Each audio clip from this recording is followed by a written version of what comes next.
नमस्कार। ANB news में आपका बहुत बहुत स्वागत है। मैं हूं नवीन पांडे। जम्मू कश्मीर में विधानसभा चुनाव का प्रचार रफ्तार पकड़ चुका है। रामबन में कांग्रेस के बड़े नेता राहुल गांधी की पहली रैली में भारी जनसैलाब उमड़ा। अपने भाषण में राहुल गांधी ने केंद्र सरकार और पीएम मोदी पर कई सियासी हमले किए। राहुल की भाषा उतनी ही तीखी थी जितनी लोकसभा चुनाव के आखिरी दौर में वो सीधे दहाड़ रहे थे। उन्होंने दो टूक कहा, हमने पीएम मोदी का कॉन्फिडेंस गिरा दिया है और अब सरकार वही करती है जो हम चाहते हैं। उन्होंने पीएम मोदी के 56 इंच के दावों को हवा में उड़ाने का ऐलान नहीं किया, बल्कि यहां तक कह दिया कि जल्द ही मोदी सरकार की विदाई होने वाली है। कश्मीर के एलजी मनोज सिन्हा को यहां का राजा बताकर राहुल ने कहा, बाहरी लोगों को ठेके दिए जा रहे हैं। अब बड़ा सवाल यह है, नेशनल कॉन्फ्रेंस के साथ मिलकर चुनाव लड़ रही कांग्रेस के नेता राहुल गांधी के दावों में आखिर कितना दम है। इन्हीं मुद्दों पर बात करेंगे।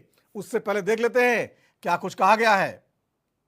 इस चुनाव में देखा होगा, पहले नरेंद्र मोदी जी छाती फैला के आते थे, अब नरेंद्र मोदी जी ऐसे आते हैं।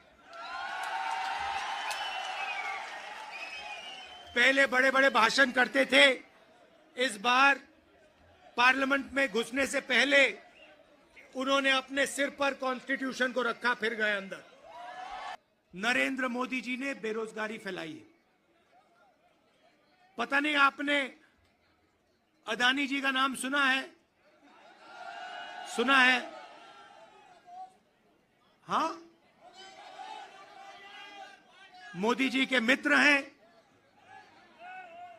पार्लियामेंट में मुझे कहा, आप देखिए, पार्लियामेंट में मुझे कहा कि पार्लियामेंट में मैं अदानी और अंबानी का नाम नहीं ले सकता। तो मैंने कहा ठीक है, नाम नहीं ले सकता तो कुछ तो कहना पड़ेगा। तो A1 A2 नाम दिया मैंने उनको। हम दो, हमारे दो, नरेंद्र मोदी, अमित शाह, अंबानी, अदानी, इनकी सरकार चल रही है। थोड़ा सा दबाव डाला, बीजेपी के लोग कहते हैं नहीं भैया लैटरल एंट्री नहीं होगी। तो अब एक बात समझ लो, अब नरेंद्र मोदी हिंदुस्तान की जनता से डरते हैं और अब बस थोड़ा सा समय बचा है। नरेंद्र मोदी, बीजेपी, इनको हम सरकार से हटा देंगे।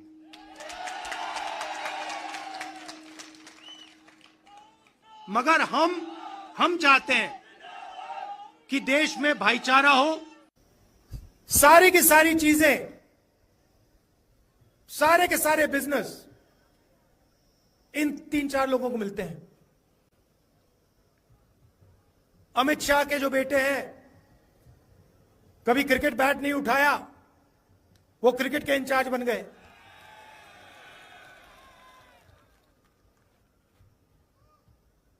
तो 6-7 लोग देश को चला रहे हैं और सोचते हैं कि हिंदुस्तान की जनता, जम्मू कश्मीर की जनता, बाकी स्टेट्स की जनता। राहुल गांधी कश्मीर आ रहे हैं? जी आ रहे हैं, मैं जा रहा हूं उनसे मिलने। उसके बाद आपको वहां इंटरव्यू दे दूंगा। लेकिन अब सर सब आज नेशनल कॉन्फ्रेंस वाहिद पार्टी है जहां से लोग नहीं भाग रहे, बाकी पार्टी में उथल पुथल है। ये अल्लाह का करम है जी, ये अल्लाह की मेहरबानी है कि लोग समझते हैं कि हम लोग कोई अच्छा काम कर सकते हैं, इन लोगों को इन मुश्किलों से निकाल सकते कितनी हैं। एक्सपेक्टेशन है? उमर साहब भी आज फार्म बहुत अच्छी एक्सपेक्टेशन है। इंशाल्लाह अल्लाह ताला कामयाबी बख्शेगा। बीजेपी का सारा कार्डर यहाँ पर है एनसी को तोड़ करने के लिए। अल्लाह सलामत रखे सबको। जी, और क्या कह सकते। लेकिन कल महबूबा मुफ्ती ने सबसे क्लेम किया, ये वाजपेयी का दौर था जब मुफ्ती सईद ने डायलॉग प्रोसेस खत्म किया। फारूक साहब तो आज बात कर रहे हैं और लेटर उन्होंने भी। मैं महबूबा जी को कोई जवाब नहीं दूंगा जी। वो जो कुछ भी बोलती हैं उनका कोई पता नहीं लगता वो क्या बोलती है। एक्सपेक्टेशन क्या है नेशनल कॉन्फ्रेंस? बहुत अच्छी एक्सपेक्टेशन है हमारी। कांग्रेस और नेशनल कॉन्फ्रेंस की जो इत्तेहाद हुआ है, इंशाल्लाह उसमें हम लोग कामयाब होंगे। क्या अलायंस में जो राहुल गांधी का विजिट यहाँ होना किस तरह? बहुत अच्छा है, बहुत अच्छा है। ईयर्स तक वैली के लोग, जम्मू के लोग बहुत बड़ी त्रासदी से गुजरते रहे हैं।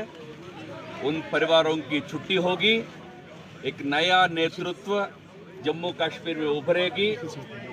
वो पूरा भरोसा हमको है। जो शांति चाहने वाले, आतंकवाद का समर्थन बिल्कुल नहीं करने वाले, विकास चाहने वाले, ऐसे नए लोग, नए पार्टियां, नए लीडर्स कश्मीर घाटी में भी उभरेंगे। जम्मू में शांति, अमन, विकास का प्रतिनिधित्व करने वाला भारतीय जनता पार्टी उभरेगी। एक नए नेतृत्व। तो जिस तरह से जम्मू कश्मीर में चुनाव की फिजा बढ़ने लगी है, रफ्तार पकड़ लिया चुनाव ने। राहुल गांधी रामबन में आज जोरदार रैली करते हुए दहाड़े हैं। बहुत बड़ी बड़ी बातों का ऐलान किया राहुल ने। उन्होंने कहा कि पूर्ण राज्य का दर्जा दिला देंगे अगर हमारी सरकार बनी, लेकिन केंद्र में जब उनकी सरकार नहीं है तो कैसे दिला पाएंगे, ये बड़ा सवाल है। क्या वाकई राहुल गांधी के दाव में दम है? राहुल गांधी ने कहा साइकोलॉजिकली हमने पीएम मोदी को उड़ा दिया है। उनका 56 इंच का सीना अब उड़ चुका है, उनका कॉन्फिडेंस खत्म हो चुका है। अब वो वही सब करते हैं जो हमारी मांगे होती हैं। एक तरह से सरकार हम चला रहे हैं। तो सिन्हा पर बड़ा सवाल दागा। उन्होंने कहा यहाँ के राजा हैं गवर्नर साहब, और जो है बाहर के लोगों को बुला बुला कर यहाँ पर ठेके दिलवा रहे हैं। एक तरह से उन्होंने क्षेत्रीय राजनीति को जो है मुद्दा बना दिया। उन्होंने कहा यहाँ के युवाओं को मौके नहीं मिल रहे हैं और बाहर के लोगों को यहाँ लाया जा रहा है। लेकिन राहुल गांधी जो दावे कर रहे हैं, जो बातें कर रहे हैं, आखिरकार उनका मतलब क्या बनता है? क्या केवल ये चुनावी जो शिगुफे हैं उन्हें या उनमें कोई बड़ा दम है? इन सब मुद्दों पर चर्चा करेंगे। हमारे साथ कुछ खास मेहमान जुड़े हैं, उनके पास चलते हैं, बातचीत का सिलसिला शुरू करते हैं। प्रदीप भटनागर जी है, नेता बीजेपी के, आपका बहुत बहुत स्वागत है। एडवोकेट मसरत मलिक है, नेशनल कॉन्फ्रेंस नेता, आपका बहुत बहुत स्वागत है। वारसी माजिद खान साहब हैं, वरिष्ठ नेता कांग्रेस का, आपका बहुत बहुत स्वागत है। रईस अहमद मगरे साहब हैं, वरिष्ठ पत्रकार, आपका बहुत बहुत स्वागत है। सबसे पहले वारसी माजिद खान साहब, आपके पास आना चाहूँगा। जिस तरह से राहुल गांधी ने आज रामबन की रैली में बहुत बड़े ऐलान किए, आपको क्या लगता है कश्मीर में कैसा माहौल है कांग्रेस को लेकर? जी शुक्रिया। अभी जो माहौल है, जो हमारे जो लीडर एलओपी जो आए यहाँ पे, लीडर ऑफ अपोजिशन हमारे श्री राहुल गांधी जी आए थे। लोग इतने उत्सव थे कि रामबन इलाका ऐसा इलाका है जो पहाड़ियों में ज्यादा बस्ती है। वहाँ पे लोग पैदल आए और उनको जोश खरोश से उनका वेलकम किया, उनके लिए प्यार दिखाया। और राहुल गांधी जी ने जो ये बता दिया कि हिस्ट्री पहली बार हिस्ट्री में, हिंदुस्तान की हिस्ट्री में एक स्टेट को यूनियन टेरिटरी बना दिया। तो इस यूनियन टेरिटरी को हम वापस स्टेट बना के ही रखेंगे इंशाल्लाह, ये उन्होंने बता दिया। लेकिन वारसी माजिद खान साहब किस तरह से बनाएंगे जब केंद्र में बीजेपी की सरकार है? तो अगर आपकी सरकार वहां बन भी जाती है तो केवल मांग कर सकती, डिमांड कर सकती है, वो बनाना तो जो है केंद्र सरकार के हाथ में है। जी उन्होंने अपने बयान में बता दिया कि हम दबाव बनाएंगे सरकार पे, हम उनको मजबूर करेंगे स्टेटहुड वापस देने के लिए। अगर उनको तो देना है, अगर वो नहीं भी देंगे, लेकिन हमारी जो इंडिया गठबंधन, जो हमारा इंडिया गठबंधन है, हमारी जो सरकार 5 साल की तक आने वाली है, तो हम खुद स्टेट इसको वापस दे के रहेंगे। ठीक है, हर हाल में। ठीक है, आता हूँ, इस पे आता हूँ, फिर आपके पास आता हूँ। रईस अहमद मगरे साहब है, वरिष्ठ पत्रकार। रईस साहब, आपको आवाज आ रही है? ठीक है। एडवोकेट मसरत मलिक साहब, आपको आवाज आ रही है?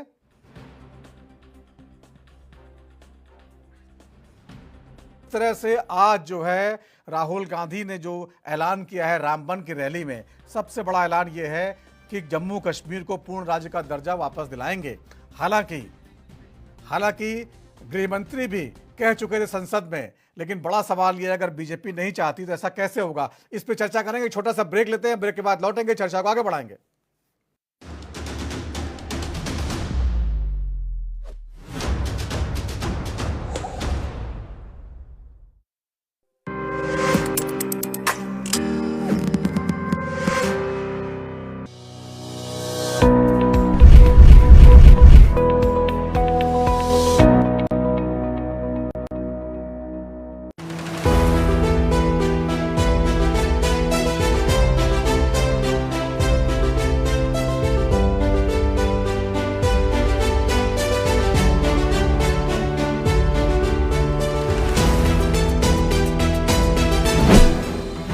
नए भारत का नया उत्तर प्रदेश $1 ट्रिलियन इकोनॉमी बनने की ओर है अग्रसर।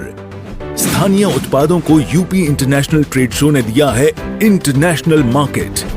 पहले संस्करण में 70,000 से अधिक खरीदारों और 3 लाख से अधिक आगंतुकों से कारोबारियों का बढ़ा है हौसला। यूपी इंटरनेशनल ट्रेड शो के द्वितीय संस्करण का आयोजन 25 से 29 सितंबर 2024 तक ग्रेटर नोएडा में किया जा रहा है। आइए इस वैश्विक व्यापारिक महाकुंभ का हिस्सा बनकर अपने व्यवसाय को दें नई दिशा।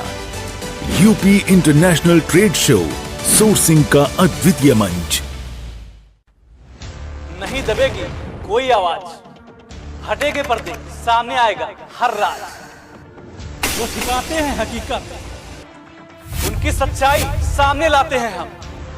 इसीलिए एएनबी न्यूज पर भारत को है नाज।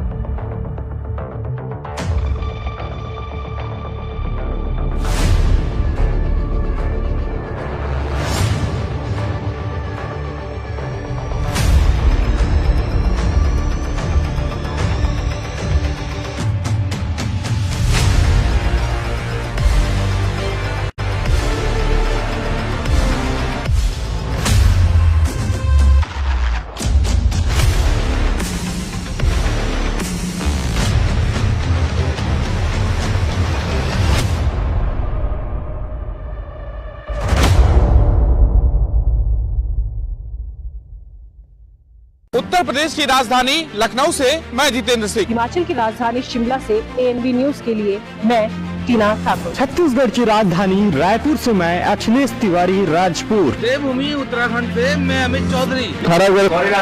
राजनांदगांव, वाराणसी, चंबा, बिलासपुर।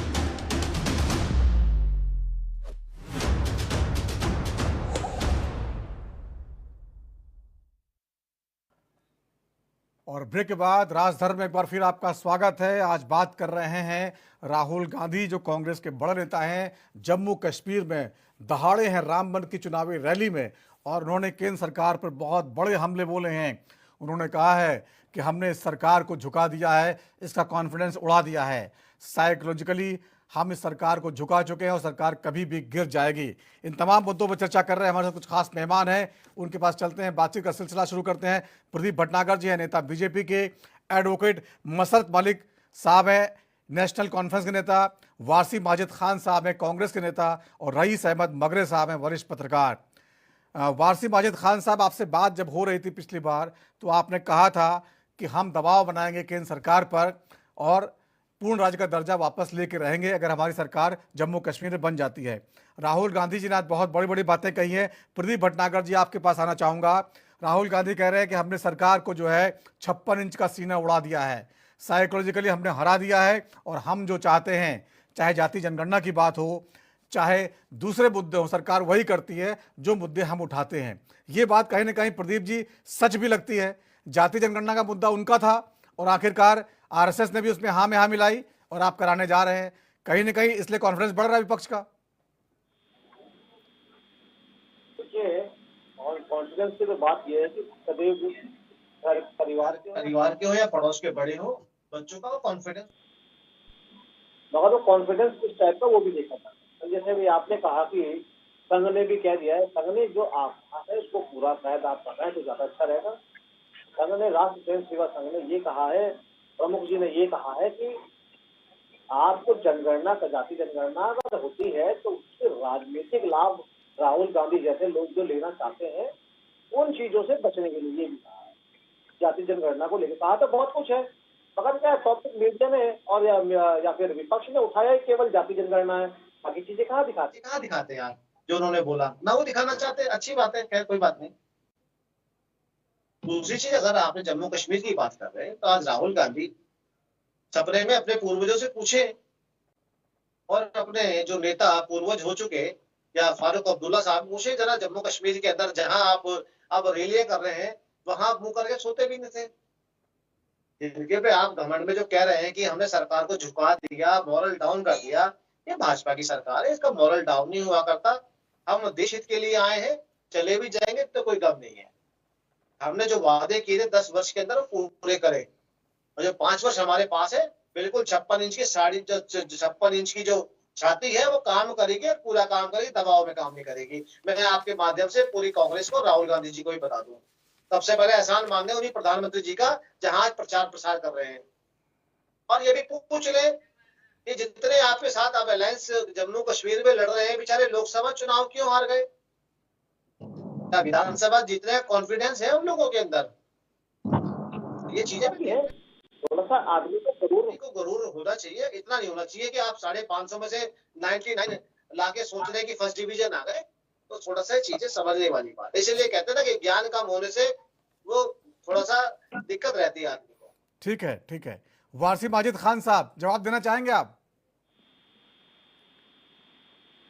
सर, इनका जो सवाल है वो दोहराइए, इसमें आवाज इनकी बहुत कम आ रही है। वो कह रहे हैं कि आज जम्मू कश्मीर में जो आप बोल पा रहे हैं, राहुल गांधी जाके आइसक्रीम खा पा रहे हैं, जो लाल चौक पर तिरंगा लहरा रहा है, वो सब इस वजह से है क्योंकि केंद्र में नरेंद्र मोदी की सरकार ने आतंकवाद खत्म किया है, वहां माहौल सुधारा है। आज वहां पर आतंकवाद की भाषा नहीं होती, विकास की भाषा होती है जो आमतौर पर बोलते हैं। इस पर क्या कहिएगा? जी जी जी बिल्कुल। मैं एम भाई साहब को एक बात बताना चाहूंगा। ये बता रहे हैं आतंकवाद खत्म हुआ है। लास्ट कुछ मंथ से आप देख रहे हैं 11 टेरर अटैक्स हुए हैं। अगर ये बोल रहे आतंकवाद खत्म हुआ तो वो 11 टेरर अटैक्स कहाँ से हुए? इनका सिक्योरिटी सिस्टम सब लैप्स है। ये बड़ी बड़ी बातें करते हैं, बाकी सब खोखले हैं इनके। अभी जो लोग निकल रहे हैं, लोग इसलिए निकल रहे हैं, लोगों ने देखा कि 10 साल में इन्होंने हमसे जुल्म कितना किया। लोग इस जुल्म के खिलाफ निकल रहे हैं, लोग बेरोजगारी के खिलाफ निकल रहे हैं। बेरोजगारी उरूज पे है, इसलिए नहीं निकल रहे कि ये बोल रहे कि मोदी साहब ने यहाँ पे कोई कुछ ऐसा किया कि लोग उस खुशी में निकल रहे हैं। लोग उसके जुल्म के खिलाफ निकल रहे हैं। वो चाहते हैं कि यहाँ पे जो रिप्रेजेंटेटिव, हमारे जो रिप्रेजेंटेटिव वो लोकल हो। इन्होंने इलेक्शन कितने टाइम से पेंडिंग रखे, इलेक्शन करवा ही नहीं रहे थे। ये तो सुप्रीम कोर्ट की बड़ी मेहरबानी है, उन पे देन है उनकी कि उन्होंने यहाँ पे इलेक्शन करवाए। अदरवाइज ये तो उस मूड में भी नहीं थे।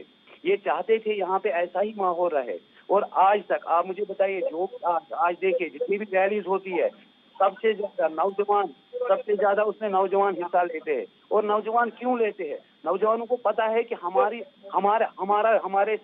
साथ अभी क्या हो रहा है। और बेरोजगारी कितनी उरूज पे है। पढ़े लिखे नौजवान सड़कों पे होते हैं, पढ़े लिखे नौजवान दर बदर भटकते हैं, पढ़े लिखे नौजवान रेलों पे रेड़े लगाते हैं। इसके खिलाफ नौजवान अभी जाग गए हैं। वो चाहते हैं यहाँ पे लोकल रिप्रेजेंटेटिव्स हो, यहाँ पे लोकल हुकूमत बने, हमारे अपने रिप्रेजेंटेटिव्स हो जो हमारे मसले मसाइल को हल करे। इसलिए लोग निकलते हैं। और राहुल गांधी को इसलिए प्यार मिल रहा है कश्मीर से। वो हर टाइम उन्होंने कभी ये नहीं बोला, उन्होंने कभी आज इससे पहले कभी ये नहीं बोला कि हमने स्टेट को यूनियन टेरिटरी बनाया है। इन्होंने स्टेट को यूनियन टेरिटरी बनाया। तो कौन सा कश्मीरी, कौन सा जम्मू एंड कश्मीरी का नागरिक ऐसा होगा जो इन चीजों से खुश होगा? कौन चाहेगा कि हमारी स्टेट को डिमोट करे और यूटी में तब्दील करे? आज तक हर किसी, चाहे जितने भी यूटीज है, उनको प्रमोशन मिलती है। बदकिस्मती से हमारे मोदी साहब ने हमें कहां से कहां लाके कर दिया, आसमान से नीचे गिरा दिया, जमीन पे हमें यूटी बना दी। तो हम ये चीजें नहीं समझते, हमारे नौजवान ये चीजें नहीं समझते, हमारे लोग ये चीजें नहीं समझते। हम इन चीजों से बाखबर है। हमें पता है कि हमारे लोग लोकसभा और उसकी दिक्कत थी, आपके मुख्यमंत्री जितने वो हार क्यों गए चुनाव? फिर क्या बता रहे हैं? आवाज उनकी क्लियर नहीं आ रही है। आपके मुख्यमंत्री चुनाव क्यों हार गए? आवाज नहीं आ रही है, जरा इनका सवाल। मुख्यमंत्री किसको कह रहे हैं आप? प्रदीप भटनागर जी कश्मीर में मुख्यमंत्री कौन कांग्रेस का है? जी जी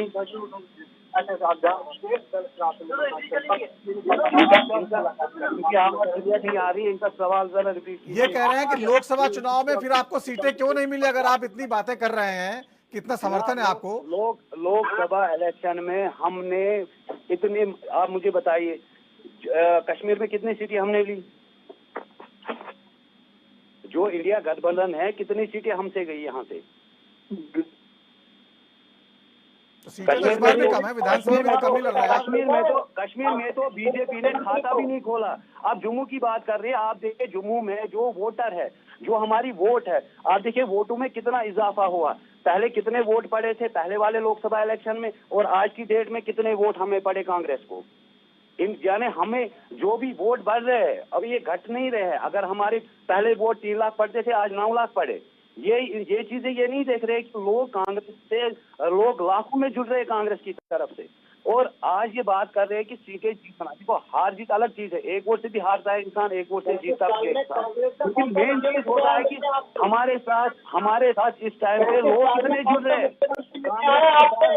कांग्रेस आइडियोलॉजी के साथ कितने लोग जुड़ रहे हैं। प्रधानमंत्री जनाब आप मुझे बताइए, कांग्रेस की आइडियोलॉजी के साथ कितने लोग जुड़ रहे हैं।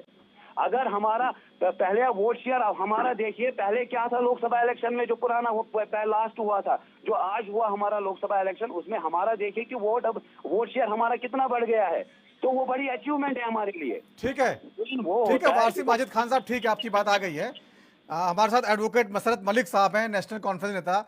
मलिक साहब, जिस तरह से घाटी में जो है एक तरह से बड़े भाई की भूमिका में आप हैं कश्मीर के गठबंधन में, तो कश्मीर में आप ज्यादा सीटों पर लड़ रहे हैं, जम्मू में आपने कांग्रेस को सीटें दी हैं।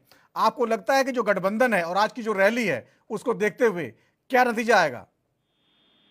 देखिए, हमने गठबंधन अगर किया है तो हमने उन ताकतों के खिलाफ किया है जो ताकतें पूरे देश के अंदर, जम्मू कश्मीर, जिन ताकतों ने जम्मू कश्मीर के फूल के गुलदस्ते को आग का गोला बना दिया और इस जम्मू कश्मीर को तबाह व बर्बाद करके पूरे देश में सियासी रोटियां सेकी गई। आप भी वाकिफ है और जो आपके चैनल के माध्यम से देखने वाली लोग हैं वो भी देखने के लिए वो भी वाकिफ है।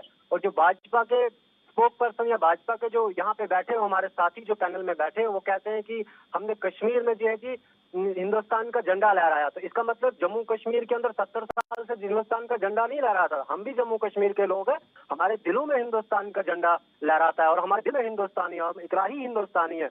और जम्मू कश्मीर, देखिए आपका टाइम आपको तिरंगा याद आएगा। प्रदीप जी सुन लीजिए, पहले सुन लीजिए। पूरे जम्मू कश्मीर के अंदर जो है हिंदुस्तान का झंडा जो है लहराता था और लहराता रहेगा। और मैं आपको कहूंगा, जब डॉक्टर फारूक अब्दुल्ला साहब या उमर अब्दुल्ला साहब सीएम होते थे तो वो खुद जम्मू कश्मीर का, हिंदुस्तान का झंडा जो है लहराते थे। लेकिन इस तरीके से नेशनल मीडिया पे ये बात कहना ये बहुत गलत बात है। और जम्मू कश्मीर में जो है भाजपा जो सेंटर में 10 साल से हुकूमत में है, उन्होंने जम्मू कश्मीर को तबाह और बर्बाद किया। जम्मू कश्मीर का वो नौजवान हो, मजदूर तबका हो, मुलाजिम तबका हो, स्टूडेंट तबका हो, हर तबका जो है परेशान है, हर तबका परेशान है और खस्ता हालत है। इस तरीके से 10 साल के बाद जो है इलेक्शन जो है, असेंबली के इलेक्शन जो हो रहे हैं, तो जम्मू कश्मीर की जनता जो है, जम्मू कश्मीर के जनता ने जो है ये मन बना दिया, इस बार जो है हम नेशनल कॉन्फ्रेंस को जो वोट देंगे, अलायंस को जिताएंगे और सेकुलरिज्म जो हिंदू मुस्लिम सिख इसाई के झंडे को जो ऊंचा रखेगी, सेकुलरिज्म जो है यूनिटी ब्रदरहुड को बरकरार रखेगी, उस जमात को जिताएंगे। और दिलखसूर भाजपा को जो है जम्मू कश्मीर से इनकार कर दिया है। ठीक है मलिक साहब, आपका गठबंधन बार बार, राहुल गांधी जी भी बार बार स्टेटहुड का दर्जा वापस दिलाएंगे, ये बात कर रहे हैं, लेकिन केंद्र में बीजेपी की सरकार है, आप कैसे दिला पाएंगे? ये दावे जो है जनता से आप क्यों इतने बढ़ चढ़े कर रहे हैं? जब बीजेपी की सरकार नहीं मानेगी बात तो क्या करेंगे आप? देखिए, बिल्कुल हम आपकी बात से सहमत है कि हम स्टेटहुड जो है 1 या 2 दिन में वापस नहीं देखते, लेकिन हमने मैनिफेस्टो में ये बात लिखा हुआ है, मैनिफेस्टो में लिखा हुआ है। और हमने ये मैनिफेस्टो में ये नहीं लिखा कि हम 370 या 35 से जो है कल सरकार में आएंगे और कल जो है वो आपको दे देंगे, बल्कि हमने ये लिखा है कि हम सरकार में आके मैनिफेस्टो पे बात करेंगे और 370 जो है हमारा मुद्दा है और ये हमारे दिलों की बात है, इस पे बात करनी पड़ेगी और दिलों की बात है, इस पे हम बात करेंगे और ये हमारा मुद्दा है, जम्मू कश्मीर की शनाख्त है, पहचान है, इस पहचान को हम कभी नहीं गवाएंगे और इस पे बात करेंगे। ठीक है, ये नहीं, हम लोगों को बेवकूफ नहीं, भाजपा लोगों को बेवकूफ नहीं बना रहे, सरकार में आपको दे देंगे। जी 370 पहचान है, बिल्कुल, इसमें कोई शक थोड़ी है। जम्मू कश्मीर को 370 पाकिस्तान ने थोड़ी दिया, जम्मू कश्मीर को 370 और 35 से हिंदुस्तान की हुकूमत ने दिया, हिंदुस्तान ने गिफ्ट दिया है। और अगर किसी इंसान को आप गिफ्ट देते हो, वो गिफ्ट वापस ले लेते, ये उन लोगों के लिए बेशर्मी। अरे जनाब, ये छोटी सतह पे जो छोटा बच्चा होता है ना, वो गर्लफ्रेंड को गिफ्ट देता, वो वापस नहीं लेता। आपने 370 मुख्यमंत्री बने, जरा बता दीजिए कितनी इंडस्ट्री लगा दी उन्होंने, एक ही परिवार के कई बार मुख्यमंत्री जम्मू कश्मीर के बने। देखिए कितना विकास करा जम्मू कश्मीर में, देखिए हिंदुस्तान नहीं लगी होती तो जम्मू कश्मीर एक वेलफेयर स्टेट नहीं होती जनाब, इस बात को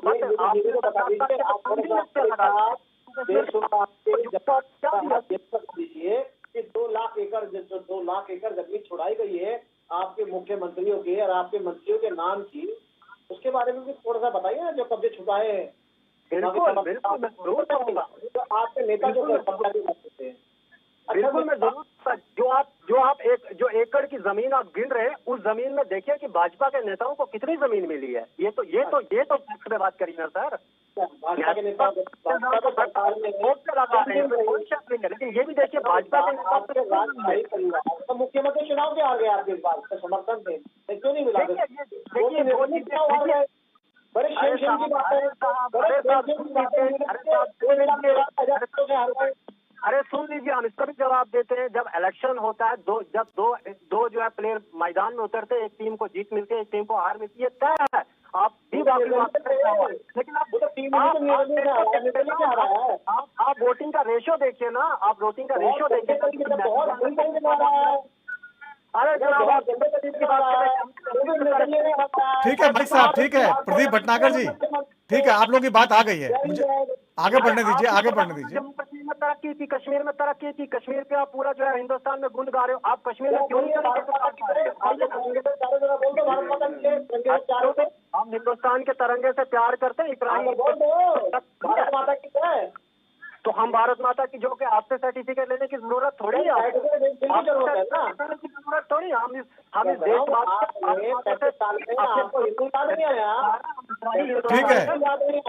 ठीक है प्रदीप भटनागर जी, ठीक है प्रदीप भटनागर जी, ठीक है, सुन लीजिए, ठीक है। मुझे अगर रईस अहमद मगरे साहब, वरिष्ठ पत्रकार हमारे साथ। रईस साहब, जिस तरह से आज राहुल गांधी की रैली हुई है और जो मुद्दे उठाए, आपको लगता है जम्मू कश्मीर के लोग उसे कनेक्ट कर पा रहे हैं? जी हाँ, बिल्कुल। अगर हम यहाँ पे देखें तो लगा हम एक बदलाव यहाँ पे देख रहे हैं। 2019 के बाद जिस तरह से चीजें बदली है, उसके बाद काफी कुछ जो है वो जमीनी सतह पे भी बदला है। और जिस तरह से आज राहुल गांधी ने कहा है कि सेंटर जो है वो अपोजिशन के दबाव में आ रहा है, वही चीजें वो करने पे मजबूर हो रहा है जो अपोजिशन चाह रही है। तो बिल्कुल उन्होंने एक संदेशा दिया है, एक मैसेज दी है यहाँ जम्मू कश्मीर में कि अगर वो सत्ता में आते हैं, अगर यहाँ पे उनका गठबंधन जो है वो कामयाब होता है, तो जो यहाँ पे मसले मसाइल है उनका वो इजाला करेंगे। लेकिन दूसरी तरफ से जहाँ अगर हम भाजपा की बात करेंगे तो वो ये दावा कर रहे हैं कि इस बात में भी कोई जो है दोहराई नहीं है कि जो मिलिटेंसी के इंसिडेंट्स है वो कम हुए हैं, स्टोन पेल्टिंग का जो ग्राफ है वो काफी कम हुआ है। और इसके साथ साथ हम देखते थे कि जो प्रोटेस्ट होते थे, जो कैलेंडर वगैरह निकलते थे, वो निकलने बंद हो गए हैं। तो ये कुछ अचीवमेंट्स है जो हम कह सकते हैं कि भाजपा ने जो 2019 के बाद जो यहाँ पे हालात बदले हैं, तो उनमें ये चीजें जो है एक प्लस पॉइंट है। लेकिन दूसरी तरफ से अगर हम देखें तो बेरोजगारी जो है वो पीक पे है, आम लोग जो है वो परेशान है, चाहे वो बिजली को लेके हो या और भी मसाइल जो है लोगों को दरपेश है। और यहाँ पे लगातार जो पार्टियां हैं जो पहले मुद्दे हुआ करते थे, जिन पे ये वोट लेते थे, यहाँ के सियासतदान जो राजनेता है जो उस पे वोट लेते थे, तो इस बार मुद्दे अलग है और लोगों ने भी मन बना लिया है कि वो उस रिप्रेजेंटेटिव को चुनेंगे जो उनके काम करेंगे। और यही वजह है कि अब हर पार्टी को यहाँ पे जो है वो खतरा लग रहा है, क्योंकि पहले एक कॉन्फिडेंस होता था, चाहे वो पीडीपी हो, एमसी हो, कि उतनी मेहनत करनी नहीं पड़ती थी। लेकिन इस बार लोगों ने भी मन बना लिया है। पिछले लोकसभा इलेक्शन में हमने देखा है कि दो बड़े चेहरे जिनमें महबूबा मुफ्ती और उमर अब्दुल्ला, जिनको झटका लगा है, बारामूला से उमर अब्दुल्ला हारे, अनंतनाग से महबूबा मुफ्ती हारी, जो कि साबिका यहाँ पे सीएम रहे हैं। तो उसके बाद जो है ये पार्टी गठबंधन जिस तरह से अभी इंडिया अलायंस का बना है और जिस तरह से कांग्रेस और एनसी का गठबंधन है, फिलहाल माना जा रहा है कि इनकी यहाँ पे जो है ये दावा कर रहे हैं कि मेजॉरिटी जो स्टेटस है वो इनको आएंगी। लेकिन दूसरी तरफ से जो पब्लिक मूड है, जिस तरह से हम ग्राउंड पे देखते हैं या लोगों से बात करते हैं, तो अभी कुछ भी कहना मुश्किल है कि कौन सी पार्टी यहाँ पे मेजॉरिटी में आएंगी। लेकिन इतना माना जा रहा है कि जो एनसी और कांग्रेस का जो गठबंधन है, हो सकता है कि मेजॉरिटी सीटें वो ही ले। लेकिन दूसरी तरफ से जो लोगों का मिजाज और मूड बदला है, उसको देख के जो है कुछ भी कहा नहीं जा सकता, कुछ भी कहना कबल वक्त होगा। लेकिन भाजपा जो कह रही है कि एब्रोगेशन आर्टिकल के एब्रोगेशन के बाद जो हालात बदले हैं, जिस तरह से एक चेंज देखने को मिला है जम्मू कश्मीर में, वो भी बिल्कुल विजिबल है, वो भी दिख रहा है। और इससे पहले भी यहाँ पे राहुल गांधी आए, जब उन्हें भारत जोड़ो यात्रा की, तब भी नरेंद्र मोदी ने यही कहा था कि अगर वहाँ पे हालात सही नहीं होते तो शायद वो यहाँ नहीं आ पाते। तो दूसरी तरफ से जिस तरह से हम यहाँ पे लोगों का मूड देख रहे हैं, लोग जो है वो इस बार यही मन बना रहे हैं कि वो डेवलपमेंट को वोट करेंगे और जो पुराने मुद्दे हुआ करते थे शायद वो मुद्दे जो है इस बार बिल्कुल चेंज हो रखे हैं। रईस साहब, इसमें एक बड़ा मुद्दा जो है पीडीपी का भी है। महबूबा मुफ्ती ने आज जो कहा है, अगर हमारे एजेंडे को मान लें, जो है नेशनल कॉन्फ्रेंस का जो गठबंधन है वो हमारे एजेंडे को मान ले तो हम इनको सपोर्ट करने को तैयार है, हम सीटें भी नहीं उतारेंगे प्रत्याशी। आपको लगता है कि वो चुनाव से एक तरह से बाहर मान रही है अपने आप को, उनको लग रहा है कि इस बार सीटें नहीं आएंगी उनकी? जी हाँ, बिल्कुल। जिस तरह से हम यहाँ पे देख पा रहे हैं कि एनसी और कांग्रेस का जो गठबंधन बन रहा है, ये यहाँ पे ऐसा प्रतीत होता है ग्राउंड पे, ये बिल्कुल साफ हो रहा है कि शायद जो मेजॉरिटी ऑफ सीट्स है वो शायद इनकी तरफ ही जाए। लेकिन दूसरी तरफ से जो पीडीपी ने कहा है, पीडीपी भी अपने आप को इस रेस से बाहर नहीं मान रही है। अगर हम साउथ कश्मीर की बात करें तो महबूबा मुफ्ती ने इससे पहले भी स्टेटमेंट एक दिया था कि पीडीपी अभी खत्म नहीं हुई है। कुछ लोगों ने कहा था कि पीडीपी इज ओवर, बट उन्होंने वापस पलटवार किया, जवाब दिया कि जिस तरह से पिछले लोकसभा इलेक्शन में उनको वोट मिले हैं, चाहे वो श्रीनगर से हो, अनंतनाग से हो, उनको ठीक ठाक वोट मिले हैं, तो इसलिए हम उनको गेम से बाहर नहीं रख सकते। लेकिन ये साफ है कि इस बार जो है एनसी और कांग्रेस का माना जा रहा है कि इनको ज्यादा सीटें मिल सकती है। लेकिन जो बाकी यहाँ पे अपनी पार्टी है, पीडीपी है या दूसरे जो अन्य पार्टियां हैं, वो भी पूरा जोर लगा रही है। अब ये देखना होगा कि वो कितना सफल हो पाते हैं। लेकिन ये नहीं अभी कहा जा सकता कि यही दो पार्टियां हैं जो सबसे आगे जाएंगी। हो सकता है कि पीडीपी के साथ साथ अपनी पार्टी भी जो है और भी जो यहाँ पे इंडिपेंडेंट कैंडिडेट है वो भी पूरा दम लगा रहे हैं।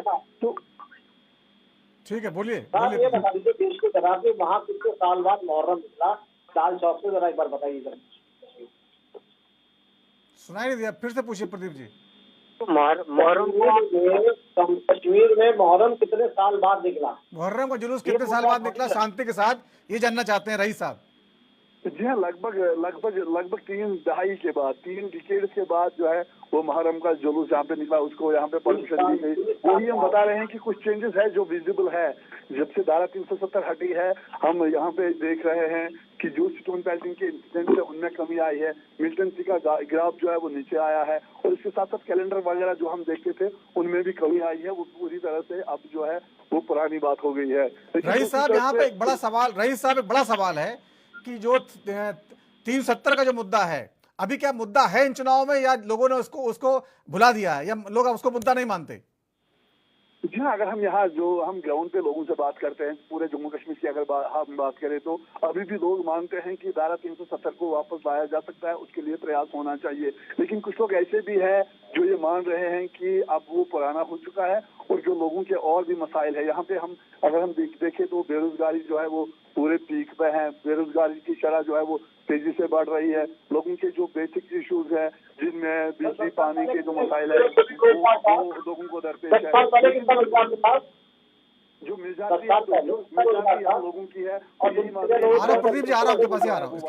लाया जा सकता है, उसके लिए प्रयास होना चाहिए। लेकिन कुछ लोग ऐसे भी है जो वो मान चुके हैं कि ये अब पुरानी बात हो गई है और नए मुद्दों की उनको। ठीक है, रईस साहब ने जो वहाँ की ग्राउंड रियलिटी है वो बताई हमको कि 370 का मुद्दा जो है अब उतना प्रभावी नहीं है, लोगों ने उसके साथ जीना सीख लिया है, लोग मान चुके हैं कि वो खत्म हो चुका है। लेकिन प्रदीप भटनागर जी, बड़ा सवाल ये है, बीजेपी लंबे समय से राज्यपाल गवर्नर के जरिए वहां पर शासन कर रही है, और जब 370 हटा था 2019 में तो ये दावा भी किया गया था मिलिटेंसी खत्म करेंगे, साथ ही डेवलपमेंट करेंगे, विकास आएगा, रोजगार आएगा। लेकिन रोजगार के हालात जो है वहां पर अभी अच्छे नहीं है, इसीलिए बड़ा मुद्दा इन चुनाव में आपको जवाब देना होगा वहां पर इसका। बिल्कुल जवाब देंगे जी, बिल्कुल बैठे। सबसे पहले तो मैं बता दूं जो रोजगार की बात कर रहे हैं, 10 साल पहले कितना रोजगार दिया, कितने मुख्यमंत्री बन के चले गए, करोड़ों लाखों करोड़ कॉम्प्लेक्स बना के कमा के जो बैठे हैं, हजारों करोड़ रुपए। राजस्थान समर्थक मुख्यमंत्री जितने वहाँ बने बैठे थे, उन्होंने कितना रोजगार दे दिया, कौन सी इंडस्ट्री बता दी वहाँ पे? पता है आपको, दुबई के लिए अब एक्सपोर्ट इम्पोर्ट होता सीधा वहाँ, और सीधा माल डायरेक्ट जाता है वहाँ पे अब गल्फ कंट्री के अंदर। ये बताएंगे? कभी नहीं बताएंगे। ये सरकार जो आपकी चली थी ना, 1.5 साल सरकार जो चली पीडीपी के साथ, आपने चलाई थी। मैं बताता हूँ, आप 10 साल जो चेंजेस आई बड़ा क्या हुआ है ये दुनिया को पता है कि विश्व में सबसे बड़ा रेलवे का पुल अगर बना जम्मू कश्मीर के अंदर, और पूरे जम्मू कश्मीर को पता, G20 हुआ तो जम्मू कश्मीर के अंदर हुआ, और दुनिया को पूरे जम्मू कश्मीर को ये भी पता है कि प्रधानमंत्री कितनी बार जम्मू कश्मीर आके चले गए, जो भी अच्छी तरह पता है। और पूरे जम्मू कश्मीर को ये भी पता है कि किसानों को क्या मिल रहा है और गरीबों को क्या मिल रहा है, राशन खाने के लिए क्या नहीं मिल रहा वो भी पता है। तो जो रोजगार की बात चल रही है, अब तो रोजगार के अवसर वहाँ खुले हैं। आपको पता है कि यहाँ जो सेब जो जम्मू कश्मीर के अंदर उगता है, जो पेड़ पर लटकता है, उसके लिए देश की सरकार, भारत सरकार सब्सिडी पे मशीनें दे रही है उसको, साफ सफाई पैकिंग सब चीज के लिए भारी भरकम सब्सिडी पे। क्यों बताएंगे? शान घट जाएगी इनकी। ये बताएंगे क्यों नहीं बताएंगे? आधी रात को कोई नेता विपक्ष जिन्हें ये नहीं पता कि मुद्दे क्या रखने हैं, वो आधी रात को जब जाते हैं आइसक्रीम खाने तब कैसे चले जाते हैं? उनके तो कभी कोई गया ही नहीं। वहाँ समस्या सबसे बड़ी है कि आदमी पीछे का याद नहीं रखना चाहता। प्रदीप भटनागर जी, राम माधव जी ने आज परिवारवाद का मुद्दा उठाया। वही जम्मू कश्मीर है कि शाम को 5 बजे कर्फ्यू हो जाता था। ये वही जम्मू कश्मीर है, ये वही जम्मू कश्मीर है कि वहाँ के गरीब लोग या तो माता वैष्णो देवी या अमरनाथ जी की जब होती थी तो वहाँ बेचारे अपनी दुकानें, तिरपाल या अपने जो खच्चर वो लेके चले जाते थे। अब वहाँ पे क्या स्थिति चेंज हुई नहीं हुई है? क्योंकि ये विपक्षी लोग हैं, ये बोलेंगे क्यों? आज तो वहाँ पे आज जैसे दिनचर्या चेंज हुई है, परिवर्तन हुआ है, अब वहाँ जैसे घर घर बिजली पहुँच रही है वो क्यों दिखाई देगा? समस्या सबसे बड़ी ये है कि लोग ये बताना नहीं चाहते कि मेरा जम्मू कश्मीर में, मेरे जम्मू कश्मीर में अब 5 बजे के बाद नहीं लगता है। मेरे जम्मू कश्मीर के लोगों ने जो अलगावादी लोग थे, हिंसकवादी लोग थे, उनको हरा के घर बैठा दिया है। तो ये नहीं बताएंगे ना ये लोग। राहुल गांधी क्यों बोलेंगे कि पहले हम कभी जाते नहीं थे, हमारे ज्यादा पापा गए ना, हमारी कभी मम्मी गई, अब हमारे मोदी जी ने जब से वहां साफ सफाई और अच्छी तरह करा दिया है अब जाने लगे। अरे वहां ढींगे हाँक रहे, झूठ बोल रहे हैं खड़े होंगे। ठीक है प्रदीप जी, आपकी बात आ गई है। वारसी माजिद खान साहब, ठीक है प्रदीप जी। जम्मू कश्मीर में बताया कि हिमाचल में कैसे आकार पड़ा हुआ है, 2.5 लाख कर्मचारियों को नौकरी क्यों, 2.5 लाख कर्मचारियों को तनख्वाह क्यों नहीं दिया? ठीक है प्रदीप जी, आपकी बात है। वारिस खान साहब, जिस तरह से आज राहुल गांधी जी कश्मीर में उन्होंने बयान दिया, उसके बाद बीजेपी की प्रतिक्रिया आई। राम माधव जी ने कहा परिवारवाद बड़ा मुद्दा है। परिवारवाद मतलब नेशनल कॉन्फ्रेंस की जो पीढ़ी है सत्ता वो संभालेगी। राहुल गांधी भी जो है उनके भी जो परिवार के लोग राजनीति में रहे हैं। अब ये बड़ा मुद्दा बनने वाला है। विकास तो अपनी जगह है मुद्दा, विकास पे तो आप लोग सवाल उठा रहे हैं, परिवारवाद मुद्दे का जवाब कैसे देंगे आप? जी मैं आपको बताना चाहूंगा, ये जो बता रहे हैं ना परिवार मुद्दा, देखिए हम आपको बताएंगे। वो देखो अभी जो हमारा एमपी और कांग्रेस का जो गठबंधन है, इसमें परिवार मुद्दा या परिवारवाद की कोई बात ही नहीं है। हमने तो एमपी चाहे हो चाहे कांग्रेस हो नए चेहरे उतारे, ये तो अभी पता भी नहीं है कौन किस पोस्ट पे रहेगा। देखो इनको तो आज ही डर है कि इनको पूरा पता है कि हमारी हुकूमत नहीं बननी है, इसीलिए ये परिवारवाद पे ये बातें कर रहे हैं। देखो परिवारवाद, इनको यही डर सता रहा है कि आज अगर यहाँ पे एमसी कांग्रेस की हुकूमत बनी तो हमारा बनेगा क्या। अब इनके पास मुद्दे और है ही नहीं, खाली ये परिवारवाद की बात कर रहे हैं। परिवारवाद अभी मुद्दा है ही नहीं। मुद्दा है अभी जम्मू एंड कश्मीर, मुद्दा है अभी हमारा स्टेटहुड, मुद्दा है अभी हमारी बेरोजगारी। मुझे इन मुद्दों पे बात करनी है। परिवारवाद से होता क्या है? परिवारवाद में कोई भी ऐसा नेता हो जो स्टेट को अच्छे से चलाए, तो उसमें गलत बात क्या है? तो परिवारवाद लेके जाएंगे भाई। परिवारवाद में अगर कोई अच्छा लीडर हो जो स्टेट को अच्छे से चलाए, डेवलपमेंट करे, तरक्की की सुन लीजिए पहले, फिर मौका दूंगा आपको। नहीं, इन चीजों में गलत बात है क्या? अगर कोई भी लीडर परिवारवाद से ही निकले, जो स्टेट को अच्छे से चलाए, उरूज पे ले जाए, तो उसमें गलत बात है क्या? इनको परिवारवाद से दिक्कत क्या है? दिक्कत इनको होनी चाहिए डेवलपमेंट से, दिक्कत इनको होनी चाहिए जो हमारी तमीर तरक्की रुक गई। ये बता रहे, अभी इन्होंने बताया, अभी ये बता रहे थे कि अमरनाथ जी की यात्रा पे, आप मुझे बताइए अमरनाथ जी की यात्रा पे आपको पता है हमारा कितना नुकसान हो रहा है कश्मीर में? गाड़ियों में बिठाते हैं और अमरनाथ जी की दर्शन कराते हैं। एक भी टूरिस्ट या एक भी यात्री उसको गाड़ी से नीचे उतरने देते हैं कि वो लोकल मार्केट में जाए, कम से कम हमारा इकोनॉमिकली जो यहाँ पे इकोनॉमिक है वो बढ़ जाए। इनको बानहेल टनल से बिठाते हैं या उधमपुर से बिठाते हैं, सीधे दर्शन कराते हैं, वहां से उठा के वापस उधमपुर में वापस ले जाते हैं और 3-3 घंटे रास्ते बंद रहते हैं। उससे हमारा कितना नुकसान होता है, करोड़ों में नुकसान होता है, अरबों में नुकसान होता है। और जो उन रास्तों पे, जिस रास्ते से यात्रा निकलती है, जो भी दुकानदार है उन हजरात को दुकान से बाहर निकलने भी नहीं देते जितने घंटे यात्रा चलती है। ये घंटे घंटे हिसाब करके आप देखें कि 2 महीने की यात्रा होती है या 2.5 महीने की यात्रा होती है तो कितना नुकसान हमारा होता है। ये उन चीजों पे बात नहीं कर रहे हैं, बात ये कर रहे हैं खाली परिवारवाद से। परिवारवाद से होता क्या है? अगर अच्छा लीडर हो जो देश को चलाए, जो स्टेट को अच्छे से चलाए, तो फर्क क्या है? वो भी इंसान है, वो अगर अच्छा नेता हो तो वो चला सकता है। परिवारवाद की ठीक है प्रदीप भटनागर जी, जवाब दीजिए। परिवारवाद कोई मुद्दा नहीं बता रहे हैं, अच्छे नेता हैं वो सरकार चलाएंगे।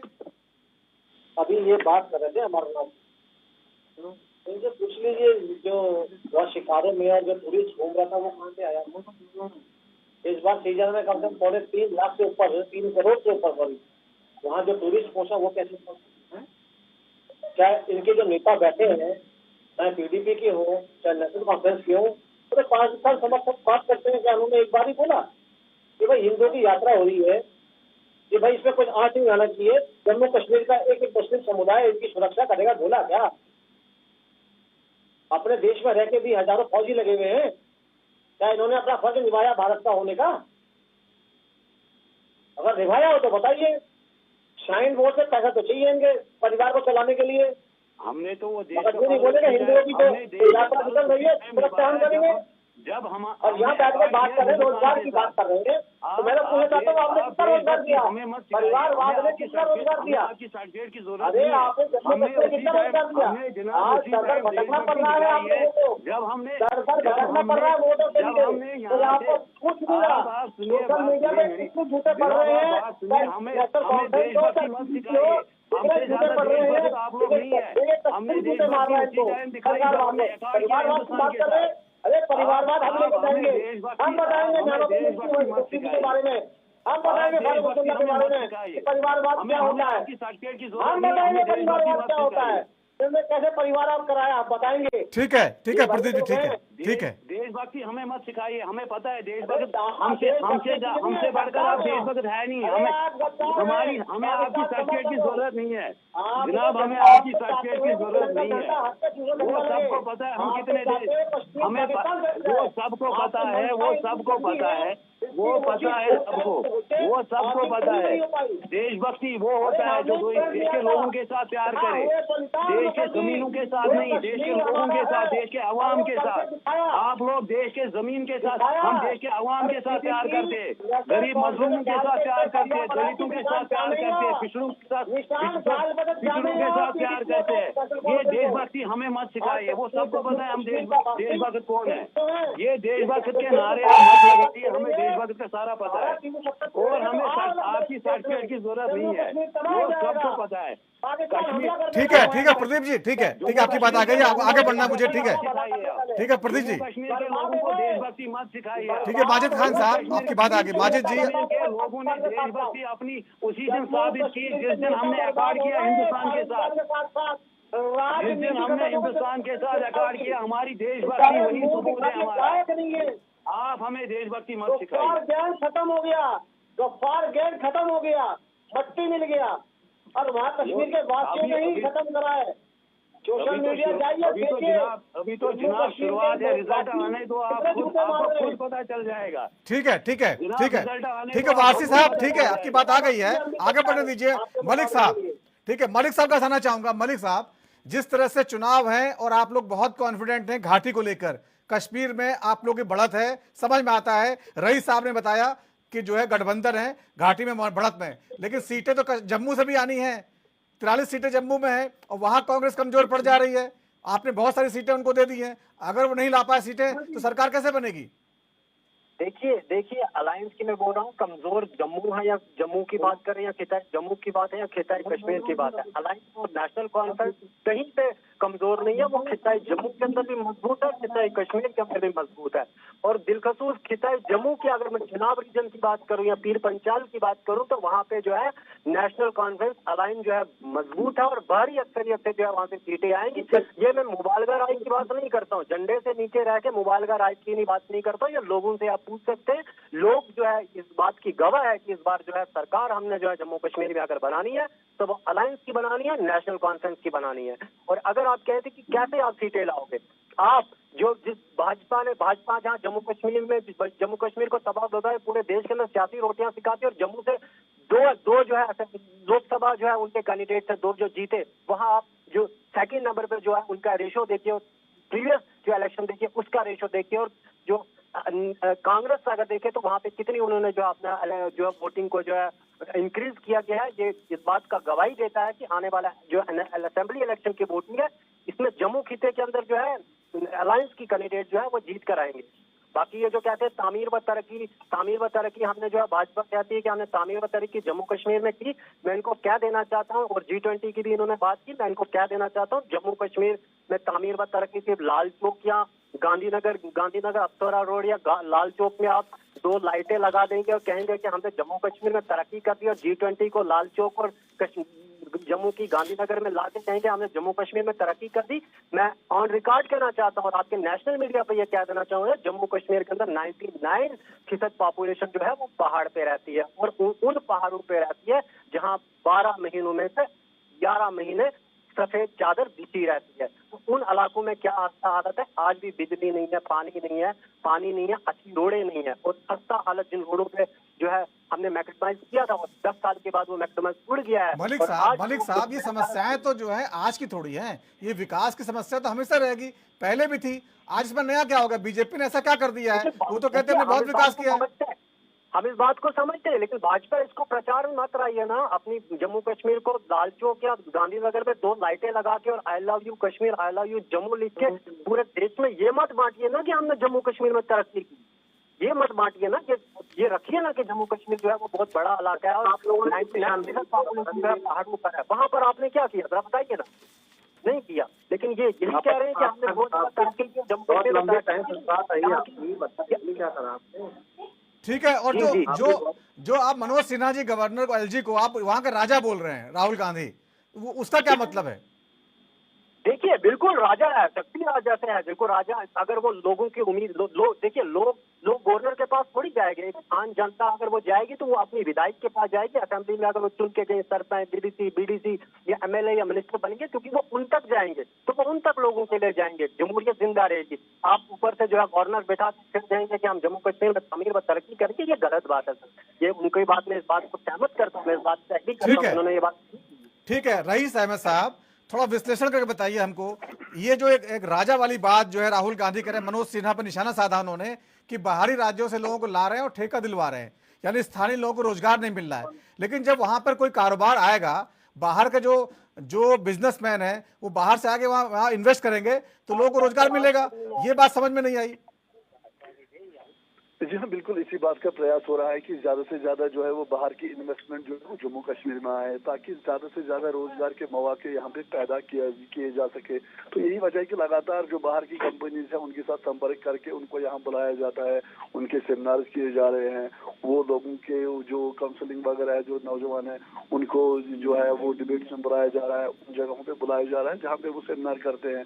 तो साफ तौर पे इनका यही राहुल गांधी ने जिस तरह से बयान दिया है, शायद वो उनका मतलब ये है कि जो आम लोग हैं उनकी उन तक एक्सेस नहीं है, वो गवर्नर के पास जा नहीं सकते या उस तरह से बात नहीं रख सकते जिस तरह से जो इलेक्टेड रिप्रेजेंटेटिव है, चाहे वो MLA हो, MLC हो या फिर DDC BDC कैंडिडेट्स, अगर वो जब होते हैं तो लोग जो है उनके पास उनकी इजी एक्सेस होती है, वो उनके पास जाके अपने मसाइल रख सकते हैं। लेकिन जिस तरह से हम यहाँ पे देख पा रहे हैं कि पूरा जो सेंट्रल गवर्नमेंट है वो भी इस चीज का प्रयास कर रही है कि ज्यादा से ज्यादा जो बाहर की इन्वेस्टमेंट है वो यहाँ लाई जा सके, फॉरेन इन्वेस्टमेंट यहाँ लाई जा सके, कंपनीज खोली जा सके, होटल्स बनाए जा सके, ताकि यहाँ के युवाओं को ज्यादा से ज्यादा रोजगार मिले। और लगातार हम यहाँ पे देख पा रहे हैं कि 2019 के बाद ही इस तरह के प्रयास हो रहे हैं कि जो यहाँ पे जो प्राइवेट सेक्टर है उसको बढ़ावा दिया जा रहा है ताकि ज्यादा यूथ को एंगेज किया जा सके। लेकिन दूसरी तरफ से हम यहाँ पे देख रहे हैं कि जो यहाँ पे बेरोजगारी है वो पूरी पीक पे है, शायद इतनी ज्यादा रेशो कभी नहीं थी जितनी आज है। और हम देख रहे हैं कि जो यहाँ के PhD नौजवान है वो ठेली लगा रहे हैं, ड्राई फ्रूट बेच रहे हैं। कुछ दिन पहले एक वीडियो भी आया था शोपियां से, जिसमें एक PhD स्कॉलर जो है अब वो उसने पढ़ाई लड़ाई कंप्लीट जी बिल्कुल, वो मैंने भी देखा था। वो वहां से जो है वो एक तस्वीर दिखाती थी कश्मीर की कि वहां पर कितनी बेरोजगारी है। रईस साहब, नई सरकार की बात हम कर रहे हैं और सरकार जम्मू से बननी है। जम्मू और कश्मीर दोनों की सीटें मिला के बन रही हैं और जम्मू रीजन में बड़ी सीटें इस बार जो है 43 सीटें हैं। आपको लगता है कांग्रेस जो गठबंधन में भागीदार है, जम्मू फाइट दे पा रही है बीजेपी को? जी हाँ, बिल्कुल। अगर हम देखें तो जम्मू में जो है वो बीजेपी जो है वो जम्मू में मजबूत है। इस चीज को सब मान रहे हैं क्योंकि जम्मू जो है वो बीजेपी का गढ़ रहा है। पिछली बार भी हमने लोकसभा इलेक्शन में भी हमने देखा है कि वहां से 2 जो एमपीज है वो भाजपा के वहां से चुन के आए। तो ये साफ दर्शाता है कि जो वहां के वोटर्स है जम्मू में, हमेशा हमने देखा है कि बीजेपी का एक स्ट्रांग होल्ड रहा है। और पिछले इलेक्शन में भी जो लोकसभा इलेक्शन हुआ है उसमें भी आपने देखा होगा कि भाजपा के 2 जो है एमपी वहां से चुन के आए। तो कहीं ना कहीं एक कड़ी टक्कर होगी। जहां हम अगर हम कश्मीर की बात करें तो नेशनल कॉन्फ्रेंस का ग्राफ जो है वो ऊपर दिखता है, शायद सबसे बड़ी पार्टी वो सामने आ जाए जीत के। लेकिन जम्मू की अगर हम बात करें तो वहां पे कांग्रेस को मुश्किल हो सकती है क्योंकि बिल्कुल वहां पे तो आपने कुल मिला के जो है साफ कर दिया कि कश्मीर के जो सियासी हाल है वहां लड़ाई कांटे की है। कश्मीर घाटे के रीजन में अगर गठबंधन को बढ़त है तो जम्मू रीजन में बीजेपी कड़ी फाइट दे रही है। बहुत बहुत धन्यवाद चर्चा में शामिल होने के लिए आप सभी मेहमानों का। तो राजधर्म में आज इतना ही। वक्त छोटे से ब्रेक का है और ब्रेक के बाद भी खबरों का सिलसिला जारी रहेगा। नमस्कार।